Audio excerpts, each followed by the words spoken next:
Double boosted Messi, with a plus for purple boost and a second boost. His individual in-game stats can now reach as high as 104. Of course, this excludes any coaching boost. Nowadays, when assigning points to such a top-tier double-boosted Messi card, many wonder if they should raise his key attributes beyond 100.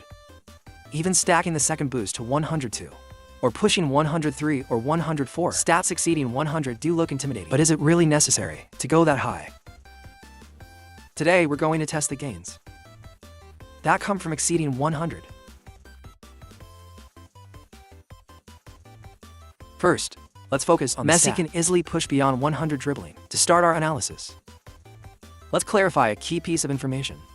In this game, it takes roughly 10 meters of dribbling to reach top speed. The speed and touch frequency during the initial acceleration depend on dribbling. Meanwhile, at top speed, both speed and touch frequency are determined by dribbling and speed. Their importance is a 1-to-1 ratio, since dribbling applies to both scenarios. We'll test them separately. First, let's test top speed dribbling. We'll use the standard method of dribbling at full sprint. From the halfway line to the edge of the area is exactly 36 meters. Using double boosted Messi and Neymar with different point distributions. The results are shown in the table. 2 points to note first. These data are averaged from multiple trials. Because top speed dribbling is extremely consistent, you'll notice the recorded times have no decimals. Every run yielded the same result. Second, we use Neymar to assist in because Messi can't reach speed over 100 with his point limits, although their player models differ. As discussed previously, after the 25 engine update, various forms of dribbling acceleration and top speed are no longer affected by the player model or height. Hence, all 6 rows can be compared directly. Now, looking at the table, when speed is set to 95 and dribbling is 95, 100, or 104, we find that going from 95 to 100 in dribbling makes a difference. It affects both speed and touch frequency. But going from 100 to 104 shows no impact on speed. When dribbling is 104, the intervals between touches can even be longer. This slight shift could be due to minor random factors. But it also indicates that dribbling 104 doesn't help with touch frequency. Then, when speed and dribbling are both 99, it slightly outperforms speed 95 with dribbling 104, which means dribbling above 100 has no value for top speed dribbling. Moving on, let's look at the dribbling startup test method 1. Measuring the time for the first 3 touches from a standstill. Obviously, the interval is crucial for dribbling acceleration. It affects how quickly and smoothly you can push forward. Faster touch frequency often translates to better control. The test results are in the table. Again, taken from numerous samples and averaged. We found that the first 3 touches show very consistent results. Hence the times are all whole numbers. We can see that beyond dribbling 99, there's no further benefit, as shown in these comparisons. In both higher and lower cases, the time difference is essentially 0. And if we closely compare, each sequence of movements is basically identical. In contrast, increasing dribbling from 95 to 99 is well worth it. It clearly boosts your acceleration while dribbling.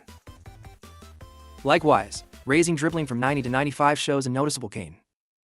Now, on to method 2, comparing startup dribble acceleration, using the built-in skill training mode. Because a stable initial state is crucial for testing. Upon entering training, the player starts in the same initial stance and begins dribbling. Then we measure up to the edge of the penalty area. We find that dribbling 100 for versus 99 shows no difference. They both reach the box line simultaneously, and their movements are identical.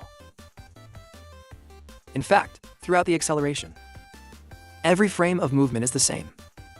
So it's not just about positioning. The 5-point difference in dribbling doesn't trigger any changes in the animation engine. By contrast, dribbling 95 to 99 brings a tangible difference. At 95, the player hasn't fully crossed the line. He has. Their animations at that moment also differ. Summarizing the results, we can say there's no added benefit beyond dribbling 99. Next, let's look at tight possession. This stat influences dribbling turns over 90 degrees, including slow dribbling and circling movements. Method 1 uses the abrupt stop and turn scenario. We start timing when the foot steps on the ball, and stop once the player reaccelerates in the opposite direction. ending the moment the foot contacts the ball again.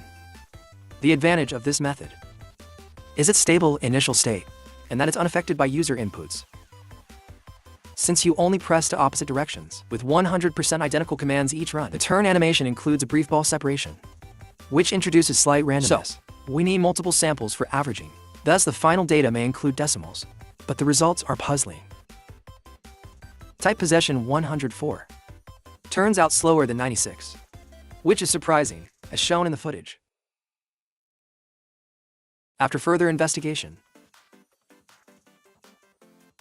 we discovered the speed before the abrupt stop impacts the subsequent turn speed, because increasing Messi's type possession also raised his dribbling, thus raising his top speed dribble and making the turn more difficult.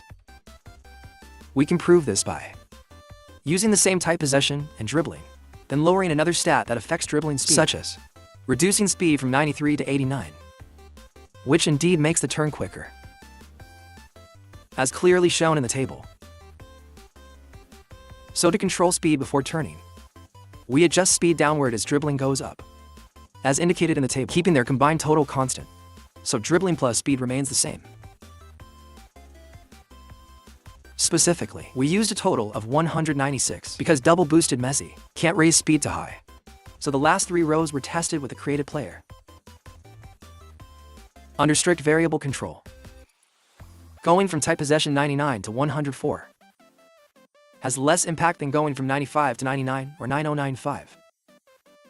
One downside of abrupt stop testing is that while it provides a stable initial state, making it very rigorous, it doesn't reflect many real cases involving slow dribble turns, such as circling the ball or hip twisting.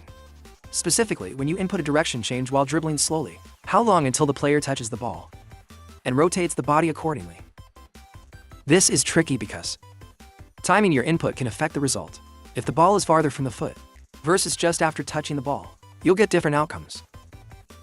We can't create a perfectly stable initial state for this scenario, hence the variability. Fortunately, the built-in skill training solves this again. Once in training, the player starts identically each time.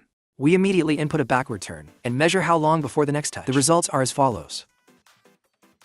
We see that with type possession 103, there can indeed be a 1-frame difference in turning. Here you see the gap between 104 and 102. These findings also hold for other player models, such as Maradona left-footed, Salah, or Griezmann. The results remain consistent.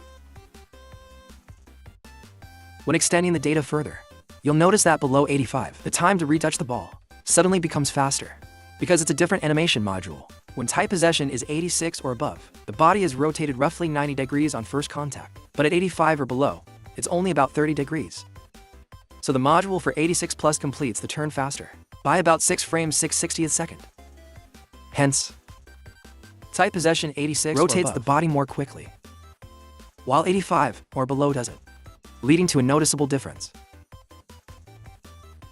The final takeaway is that the 86 module completes subsequent rotations faster. This threshold affects turning by about 6 frames 6/60th second. Returning to the table, does that mean pushing type possession to 103 always guarantees the fastest turn? In my opinion, not necessarily, because that's only one specific angle, in one specific scenario. If you shift to another angle, as shown, using a different turning approach, you may see a different outcome. And in such tests, the gap between 104 and 99 might vanish. Hence, beyond type possession 99, there's virtually no gain for abrupt turns. Whereas slow turn circling, to see some benefit. One thing is certain, type possession 86 or above triggers a different animation leading to a qualitative change, because in earlier abrupt turn tests, we also identified this 86 threshold, corresponding to 2 distinct animation modules, and the 86 module rotates the body faster. We discovered this last year as well, indicating that in the animation engine, type possession 86 is quite significant. Combining these results, we can say dribbling and type possession are less cost-effective between 99 and 104 than one might expect. If you aim for ultimate dribbling, raising them above 100 isn't mainly about top speed dribbling, acceleration, or abrupt stop, but rather slow turns and circling. Why is that? because of unique issues in the 25 engine, which is highly tied to the animation modules. Thus, once you exceed the original 99 cap, you won't see purely linear gains. For example, speed and acceleration also correlate moderately with animations, so their returns may be non-linear, as shown in the diagram. Speed's benefit halves after 90, but from 90 to 103, it's still a linear increase, so pushing speed beyond 100 remains somewhat valuable. Meanwhile, for acceleration above 9.5, returns are halved. Many other stats, however, which don't affect animations, retain consistent linear gains. For instance, they remain stable even past 100, such as stamina, physical contact, and various awareness stats. A prime example is stamina. Kicking power is another, but let's focus on stamina. We tested it by incrementing 1 point at a time. Stamina is unrelated to animations and to hidden physics traits, so our test yields a straightforward table, showing that beyond 99, stamina gains are the same as below 99. 1 point of stamina equates to 1 bar of stamina gauge, allowing about an extra 7/60th second of full sprint time per point. This suggests the developers didn't specifically design anything special for stats exceeding 99. They simply extend the underlying parameters linearly. So, dribbling, tight possession, and certain other movement-related stats are exceptions due to animation modules. Now, let's test kicking power to confirm that attributes not affecting animation speed basically yield linear returns. Kicking power is a perfect example, because ball velocity follows in engine physics, which is more universal than purely back-end stamina calculations. So we measure how long it takes the ball to travel 5 pitch segments, using the same power gauge duration, then shooting and timing how fast the ball covers those segments to gauge ball speed. For instance, in the footage we show a regular shot, followed by a stunning shot. The table of results is displayed. Note that for greater precision, we also measure the travel distance, not always capping it at exactly 5 segments. Because the engine runs at 60 FPS, we can't ensure a perfect 5-segment distance in every single test, hence some variation. But the second table uses lower attributes and shows the gains are very linear. Even beyond 99, the increase in ball speed from 99 to 103 is similar to 95 to 99 or 9095, whether it's a regular shot or a stunning shot. Overall, the pattern remains the same. A stunning shot is about 6.3% faster than a regular shot. Notably, the higher your kicking power, the smaller the speed gap between stunning and regular shots. From a competitive perspective, players with lower kicking power benefit more from stunning shots, whereas those with already high kicking power get better cost effectiveness using regular shots. Previously, we found that long-range shooting doesn't boost kicking power, and since kicking power's gains remain linear, I believe it's extremely valuable. Thus, a 103 big shot still stands out, and anyone else above 99 kicking power benefits similarly. All these tests confirm that most stats remain linear even beyond 99, except for dribbling-related animation, which can affect movement speed or fluidity. It's likely, as we've said, that a future engine update may adjust these when more players surpass 99 in dribbling and tight possession, but for now, it's an exception. Hence, under the current 25 engine, if you have an elite dribbler pushing past 99, it's not really necessary to exceed 99 in the so-called dribbling trio. You can invest points elsewhere and get better overall returns. That covers this episode. We'll see you next time. Hope you enjoyed the analysis. Thanks for watching. See you next time.